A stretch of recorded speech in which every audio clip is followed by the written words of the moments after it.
Ready হয়ে গেছে, চলে এসছে এখন চা। চলুন চায়ে চুমুক দিতে দিতে একটু আপনাদের সাথে কিছু কথা শেয়ার করা যাক।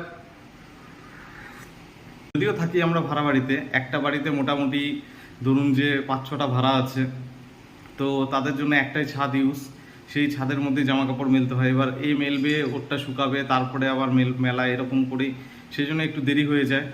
তো সেই জন্যই বেশিরভাগ টাইমে চাটা আমি বানিয়ে খেয়ে নিই, যদি খেতে ইচ্ছে করে। আর যদি না ইচ্ছে করে তাহলে খেলাম না, বা যদি পরে খেতে ইচ্ছা করে তাহলে আমার ওয়াইফ এসে বানিয়ে দেয়। তো এইভাবেই চলছে আর কি। যাদের যাদের ভিডিও ভালো লাগছে আমার, তারা একটু পাশে থাকে, একটু প্লিজ লাইক কমেন্ট শেয়ার করবেন এবং চ্যানেলটিকে একটু সাবস্ক্রাইব করে দেবেন।